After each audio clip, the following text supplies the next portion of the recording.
আমার মনে হয় না কেরানীগঞ্জে এইরকম কোনো প্রভাব নাই। কেরানীগঞ্জে বিএনপির কেউ চায় না, এখন বর্তমান চায় না।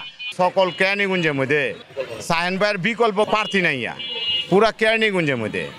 উনি তিনবারের উপজেলা চেয়ারম্যান, শ্রেষ্ঠ চেয়ারম্যান। উনি প্রধানমন্ত্রীর আদর্শে পুরস্কার নিছে, স্বর্ণপদক পুরস্কারপ্রাপ্ত চেয়ারম্যান, উপজেলা চেয়ারম্যান দুইবার নিছে। আমার মনে হয় না কেরানীগঞ্জে এইরকম কোনো প্রভাব নাই। কেরানীগঞ্জে বিএনপির কেউ চায় না, এখন বর্তমান চায় না।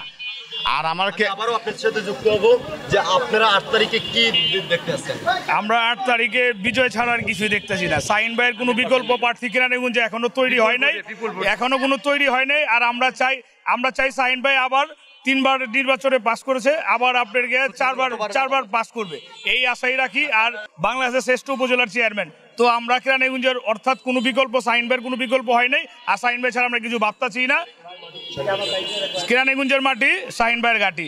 আমরা বেঁধেছি জোট, শাহিন ভাইকে আনারস মার্কায় দিব ভোট। ধন্যবাদ আপনাকে। আপনি যে আজকে সভাপতিত্ব করছেন 8 তারিখ সারাদিন শাহিন ভাই আনারস মার্কায় ভোট দিব।